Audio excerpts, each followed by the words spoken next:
Hello friends, welcome to my channel Khushi education. आज की इस क्लास में हम कोशिका यानी कि सेल से संबंधित एमसीक्यू क्वेश्चन लेकर आए हैं जो कि बहुत ज़्यादा इंपॉर्टेंट होने वाले हैं, जो कि सभी एग्जाम्स में पूछे जाते हैं। इसीलिए वीडियो को लास्ट तक देखिएगा। टॉप 50 क्वेश्चन हम आज की क्लास में करेंगे, ज़्यादा भी हो सकते हैं, इसीलिए चलिए स्टार्ट कर लेते हैं। सबसे फर्स्ट क्वेश्चन क्या होगा, कोशिका यानी कि सेल के वैज्ञानिक अध्ययन को क्या कहा जाता है? तो इसके अध्ययन को हम कहते हैं साइटोलॉजी। इसका अध्ययन जो है हम साइटोलॉजी के अंतर्गत करते हैं। साइटो का अर्थ होता है सेल और लॉजी का अर्थ होता है अध्ययन करना, इसीलिए हम सेल यानी कि कोशिका का अध्ययन ही साइटोलॉजी कहलाता है। देखिए क्वेश्चन पूछा गया है मोस्टली ये एसएससी सीजीएल एग्ज़ाम में, ये 2019 में और 2016 में आया हुआ क्वेश्चन है, इसीलिए मैं बता रही हूँ आपको। ये क्वेश्चन जो क्लास होने वाली है, इस क्लास में आपके सभी जो क्वेश्चन होंगे कोशिका संबंधित वो सभी क्लियर हो जाएंगे। तो देख लेते हैं सेकंड क्वेश्चन, मानव शरीर में कोशिका की खोज किसने की थी? तो रॉबर्ट हुक एक वैज्ञानिक थे जिन्होंने कोशिका की खोज की थी। ब्रिटिश वैज्ञानिक ने 1665 ईस्वी में कोशिका की खोज की थी। ये क्वेश्चन घुमा के पूछ दिया है, रॉबर्ट हुक ही इसका आंसर है। रॉबर्ट हुक ने कोशिका की खोज उन्हें में देखकर की थी, यानी कि किसमें देखकर की थी? तो पतले कार्क के टुकड़े, यानी कि जो रॉबर्ट हुक ने कोशिका की खोज किसमें की थी? पतले कार्क के टुकड़े। ये था जो पेड़ की छाल होती है उस पर जो मृत कोशिकाएं पाई जाती है उन्हें कार्क कहते हैं हम, छाल को। ये ध्यान रखिएगा, क्वेश्चन इसी तरह से पूछा जाता है। नेक्स्ट 5 क्वेश्चन देख लेते हैं। ल्यूवेनहॉक ने सबसे पहले स्वतंत्र जीवित कोशिका की खोज किसमें की थी? ये देखते हैं। जो सबसे पहले ल्यूवेनहॉक थे, देखिए यहाँ पर क्वेश्चन आपको इस तरह से ध्यान रखना होगा। जो रॉबर्ट हुक थे उन्होंने मृत कोशिका पर खोज की थी, सबसे पहले उन्होंने मृत कोशिका को खोजा था। उसके बाद एक वैज्ञानिक आए जिन्होंने जीवित कोशिका की खोज की, जो थे ल्यूवेनहॉक। तो इन्होंने तालाब के जल में सबसे पहले देखा था, जो शैवाल होते हैं, बैक्टीरिया होते हैं, उनको उन्होंने जीवित रूप से चलते हुए देखा माइक्रोस्कोप में। उसके द्वारा ही इन्होंने बताया कि ये जीवित कोशिका है। तो ये क्वेश्चन भी रिपीटेड है। और यहाँ से क्वेश्चन इस तरह से भी आता है कि दांत की क्वेश्चन भी इसमें एग्जाम्पल आ सकता है। उन्होंने अपनी दांत के क्वेश्चन से भी कई सारे बैक्टीरिया वगैरह देखे, तो ये भी ल्यूवेनहॉक की है। नेक्स्ट क्वेश्चन 6 देख लेते हैं। निम्नलिखित में से कौन सी सबसे बड़ी ज्ञात कोशिका है? तो ध्यान रहे, शुतुरमुर्ग का अंडा जो है, ऑस्ट्रिच का एग जो होता है, वो सबसे बड़ी ज्ञात कोशिका कहलाती है, सबसे बड़ी कोशिका। नेक्स्ट देखते हैं, सभी पौधे एवं जंतु कोशिका से बने हैं तथा कोशिका जीवन की मूलभूत इकाई है। ये किसके अंतर्गत यानी दिया गया कथन निम्नलिखित में से किस सिद्धांत का है? तो ये कोशिका सिद्धांत का है, क्योंकि यहाँ पर कोशिका से ही संबंधित क्वेश्चन पूछे जा रहे हैं। नेक्स्ट देखते हैं 8th क्वेश्चन देखते हैं, कोशिका सिद्धांत का प्रस्ताव देने वाले वैज्ञानिक का नाम बताइए। तो ये 2 वैज्ञानिक थे जिन्होंने कोशिका का सिद्धांत दिया था, जिनमें एम.जे. स्वीडन है और थियोडोर स्वान है। तो इनका नाम आप ध्यान रखिएगा। ये 2 वैज्ञानिक थे जिन्होंने कोशिका सिद्धांत दिया था। यह किसने प्रस्तुत किया कि सभी पौधे एवं जंतु कोशिका से बने हैं और कोशिका जीवन की मूलभूत इकाई है? तो वही जो है, जो हम कोशिका सिद्धांत के अंतर्गत पढ़ते हैं कि सभी जीव जंतु होते हैं, पेड़ पौधे होते हैं, वो कोशिका से मिलकर बने हैं। तो ये भी यही है, एम स्वीडन एंड तथा टी स्वान थियोडोर स्वान ही है। तो ये ध्यान रखिएगा, क्वेश्चन इस तरह से भी पूछ सकते हैं।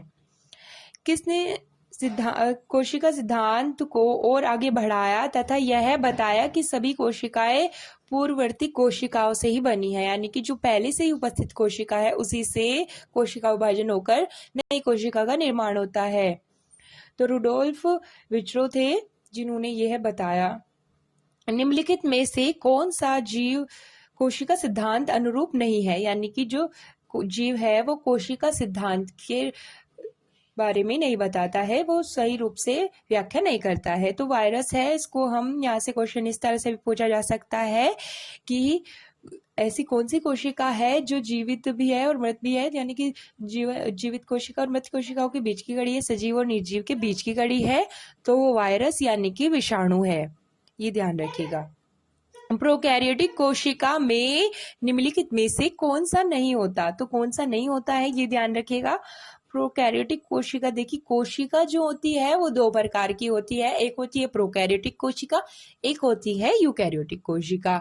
जो हमारी प्रोकैरियोटिक कोशिका होती है उसमें जो केंद्रक होता है, सेंटर में पाए जाने वाला जो केंद्रक होता है, उसके चारों ओर किसी प्रकार की झिल्ली नहीं पाई जाती, यानी कि झिल्ली अनुपस्थित होती है। जबकि यूकैरियोटिक कोशिका में जो केंद्रक होता है उसके चारों ओर झिल्ली पाई जाती है, ये ध्यान रखिएगा। इसी कारण वे हमारे प्रोकैरियोटिक और यूकैरियोटिक कोशिका कहलाते हैं। यहाँ पर प्रोकैरियोटिक पूछा गया है तो इसीलिए यहाँ पर कौन सा नहीं होता, तो केंद्रक यानी कि नाभिक नहीं होता। यहाँ पर अगर केंद्रक झिल्ली की बात करी जाए तो वो भी सही है आंसर। प्रोकैरियोटिक कोशिका निम्नलिखित में से किस प्राणी जगत में पाई जाती है? तो मोनेरा जगत में प्रोकैरियोटिक कोशिकाएं पाई जाती है, जिसमें बैक्टीरिया आता है। ज्ञात सबसे छोटा प्रोकैरियोटिक जीव जो होता है, ये ध्यान रखिएगा, वहां पर कोशिका ही पूछा गया था। अगर कोशिका से आया कि सबसे छोटी कोशिका होती है तो वो भी हमारा माइक्रोप्लाज्मा ही होगा। माइक्रोप्लाज्मा सबसे छोटा जीव होता है जो कि हमारा प्रोकैरियोटिक कोशिका के अंतर्गत आता है। अब देखते हैं 15 क्वेश्चन। यूकैरियोटिक कोशिका में आरएनए का संश्लेषण में सहायक, यानी कि आरएनए किसमें सहायक है? न्यूक्लियस। आरएनए जो है कहाँ पर निर्माण होता है उसका? तो वो न्यूक्लियस में यानी कि केंद्रक में होता है। यूकैरियोटिक सेल में प्लाज्मा झिल्ली किससे बनी होती है? तो ये ध्यान रखिए, जो यूकैरियोटिक कोशिका होती है जिसमें सभी अंग पाए जाते हैं, जैसे मानव की कोशिका, पेड़ पौधों की कोशिका, तो उसमें जो होता है वो जो किसकी बनी होती है यहाँ पर पूछा गया है, तो फास्फोलिपिड की बनी होती है। फास्फोलिपिड और प्रोटीन की बनी होती है, ध्यान रखिएगा। प्रोकैरियोटिक से यूकैरियोटिक भिन्न है, किस प्रकार से एक दूसरे से अलग है? तो स्पष्ट झिल्ली की अनुपस्थिति के कारण, केंद्रक में पाई जाने वाली झिल्ली की अनुपस्थिति के कारण ये एक दूसरे से अलग है, जैसा कि मैंने अभी बताया था। निम्नलिखित में से कौन सा यूकैरियोटिक कोशिका का विशेषता नहीं है? तो यहाँ पर ऑप्शंस में दिया गया है, तो इसका आंसर होगा पादप कोशिका में क्लोरोप्लास्ट अनुपस्थित है। ये क्वेश्चन देखिए, यहाँ पर क्लोरोप्लास्ट उपस्थित है, यहाँ पर नहीं है पूछा गया है, तो यहाँ पर इसी का आंसर यही है, क्योंकि यूकैरियोटिक कोशिका में क्लोरोप्लास्ट नहीं पाया जाता है। ये पेड़ों की कोशिकाओं में पाया जाता है जो हरा रंग प्रदान करता है, ध्यान रखिएगा। देखते हैं नेक्स्ट क्वेश्चन। निम्नलिखित में से पादप कोशिका का कौन सा भाग चयनात्मक पारगम्य होता है? तो कौन सा होता है? कोशिका झिल्ली, जो उसके चारों ओर पाया जाता है। कोशिका झिल्ली की प्रवृत्ति क्या है? तो कोशिका झिल्ली जो होती है पारगम्य होती है, यानी कि उसके आर पार जो है पदार्थ का आदान प्रदान किया जा सकता है। तो ये कोशिका झिल्ली जो होती है वो पेड़ों और जंतु दोनों की कोशिकाओं में पाई जाती है, ध्यान रखिएगा। प्लाज्मा झिल्ली हो या कोशिका झिल्ली, प्लाज्मा मेम्ब्रेन चयनात्मक पारगम्य झिल्ली बनी होती है, वो किसकी बनी होती है? यहाँ पर क्वेश्चन, ये प्लाज्मा झिल्ली और कोशिका झिल्ली, प्लाज्मा मेम्ब्रेन एक ही है, तो ये प्रोटीन और लिपिड की बनी होती है। यहाँ ध्यान रखिएगा, ये प्रोटीन और लिपिड्स की बनी होती है, यानी कि इसका आंसर जो है वो डी और बी दोनों है। लिपिड क्या है? लिपिड जो होते हैं वो कोलेस्ट्रॉल और ट्रांस फैटी एसिड लिपिड के प्रकार होते हैं, ये सभी लिपिड्स के बनी होती है। कोशिका का कौन सा गुण होता है जो कुछ पदार्थ की कोशिकाओं के भीतर तथा बाहर आने जाने की अनुमति देता है? तो वो प्लाज्मा झिल्ली होती है। प्लाज्मा झिल्ली, जिसे हम कोशिका झिल्ली ही कहते हैं, कोशिका के चारों ओर पाए जाने वाला एक कवर जो होता है उसे ही हम कोशिका झिल्ली कहते हैं, जो पदार्थ को आदान प्रदान आने जाने में सहायता करता है, तो प्लाज्मा झिल्ली। किस प्रक्रम द्वारा कुछ पदार्थ जैसे कार्बन डाइऑक्साइड तथा ऑक्सीजन कोशिका झिल्ली के आर पार जा सकते हैं? तो विसरण की क्रिया होती है, विसरण के द्वारा जा सकते हैं। 25 देख लेते हैं। उच्च सांद्रता के क्षेत्र से उनकी कम सांद्रता वाले क्षेत्र की तरफ एक कोशिका झिल्ली के माध्यम से होने वाले अणुओं के संचयन को कहते हैं, क्या कहते हैं? सक्रिय आगमन कहते हैं, क्योंकि आदान प्रदान हो रहा है। अब देखते हैं नेक्स्ट क्वेश्चन। निम्नलिखित में से कौन सा लगभग प्रत्येक कोशिका में पाया जाने वाला गुण नहीं है? यानी कि प्रत्येक कोशिका में क्या नहीं पाया जाता है? तो कोशिका भित्ति होती है जो प्रत्येक कोशिकाओं में नहीं पाई जाती, जो कि पेड़ों की कोशिकाओं में पाई जाती है, बैक्टीरिया की कोशिकाओं में पाई जाती है, ध्यान रहे। और जो पेड़ों की कोशिका होती है, यहाँ पर देखिए, यहाँ पर क्वेश्चन दिया हुआ है इसी तरह से, पादप कोशिका हो या वनस्पति कोशिका की जो भित्ति होती है वो किसकी बनी होती है? मोस्ट इंपोर्टेंट क्वेश्चन है, यानी कि सेलुलोज की बनी होती है, ध्यान रहे। सेलुलोज भित्ति किसके सेलों में पाई जाती है? ये ध्यान रखिए, पेड़ पौधों के सेल में भी बताया मैंने, जैसा कि कोशिका भित्ति की प्रवृत्ति क्या होती है? अर्धपारगम्य होती है, अर्धपारगम्य पाई जाती है, यानी कि सभी जो पदार्थ होते हैं उसको पूर्ण रूप से ना पहुंचाकर कुछ ही पदार्थ को जो आवश्यक होते हैं उन्हीं को आर पार पहुंचाती है आने जाने में। निम्नलिखित में से किसमें कोशिका भित्ति नहीं पाई जाती? तो माइक्रोप्लाज्मा जो होता है, जो सबसे छोटी कोशिका है, उसमें किसी प्रकार की कोशिका भित्ति नहीं पाई जाती।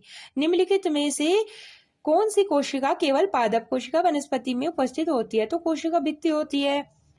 किसकी उपस्थिति के कारण किसी पादप कोशिका और पशु कोशिकाओं में अंतर पाया जाता है? तो केवल पादप और जंतु, पशु की और जंतु कोशिका में अंतर किस में पाया जाता है? मुख्य रूप से कोशिका भित्ति हो गया, इसका मोस्ट इंपोर्टेंट है।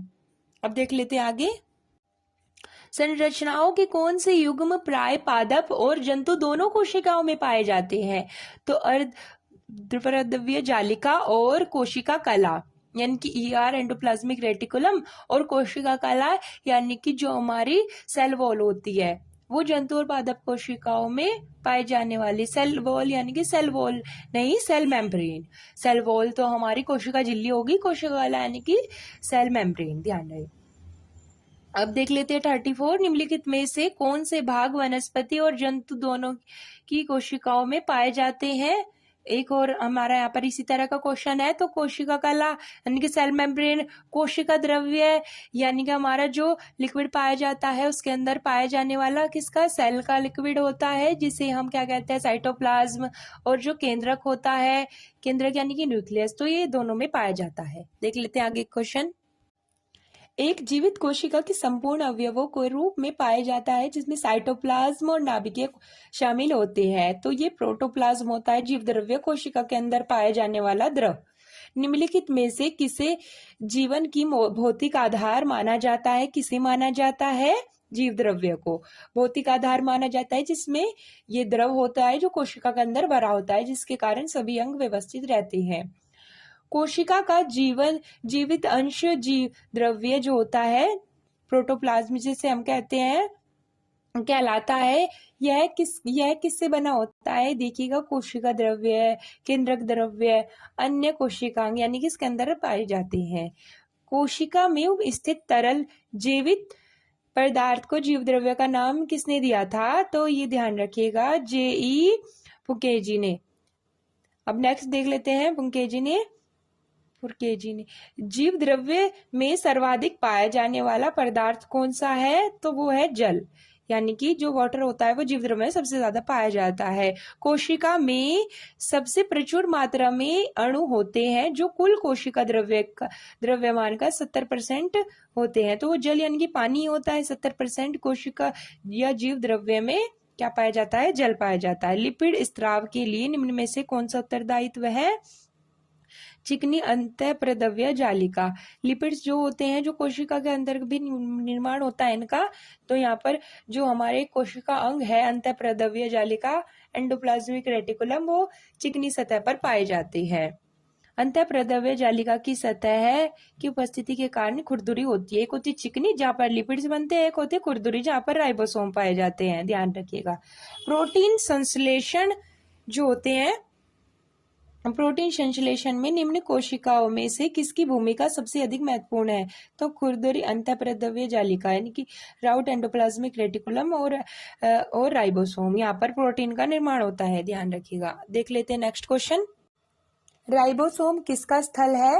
ये पूछा जाता है क्वेश्चन, यानी कि राइबोसोम स्थल कहे जाने वाले होते हैं प्रोटीन का निर्माण। जो राइबोसोम होता है, कोशिका अंग होते हैं छोटे छोटे, जो सबसे छोटा कोशिका का अंग है, ये ध्यान रखिएगा। वो किसका निर्माण करते हैं? प्रोटीन का निर्माण करते हैं। कोशिका के किस हिस्से में प्रोटीन बनाया जाता है? गोल्जी एंटी एपरेट्स यानी कि हमारे राइबोसोम भी है। यहाँ पर इसके दो आंसर होंगे, राइबोसोम और गोल्जी एपरेट्स यानी कि एंडोप्लाज्मिक रेटिकुलम ये है। अब देख लेते हैं नेक्स्ट क्वेश्चन। निम्न में से किस कोशिकांग में झिल्ली नहीं पाई जाती या नहीं होती है? किसमें नहीं होती है? कोशिका अंग में झिल्ली यानी कि चारों ओर पाई जाने वाली मेम्ब्रेन कौन से अंग में नहीं होती है? तो इसका राइट आंसर होगा राइबोसोम। नेक्स्ट देख लेते हैं, निम्नलिखित में से कौन सा कोशिकांग सेल ऑर्गन जो होता है पुटिकाओं यानी कि वेसिकल के भंडारण, संशोधन और पैकेजिंग के लिए जिम्मेदार है? तो गोल्जी अपेटस होते हैं जो किसमें सहायक होते हैं? भंडारण में और पैकेजिंग में सहायता करते हैं। अब देख लेते हैं नेक्स्ट क्वेश्चन। लाइसोसोम जिसे हम लैनकाई भी कहते हैं एव पैराकिसोम के भी कहते हैं बनता है, यानी कि पेरिस्कोम जो होता है वो किसका बना होता है, कहाँ से बनता है, कहाँ इसका निर्माण होता है? तो गोल्जी काय में ही इसका निर्माण होता है। अब देख लेते हैं नेक्स्ट क्वेश्चन। कोशिका में निम्न में से कौन सी पाचन थैली डाइजेस्टिव बैग कहलाता है? तो वो कहलाता है लाइसोसोम। लाइसोसोम ही होता है जो भी कोई अंग कार्य नहीं करता या कोशिका मृत हो जाती है उसे डाइजेस्ट करने का कार्य करता है लाइसोसोम। निम्न में से किस कोशिकांग को एटम बम कहते हैं? तो वो भी एटम बम के नाम से भी लाइसोसोम ही जाना जाता है, ध्यान रखिएगा।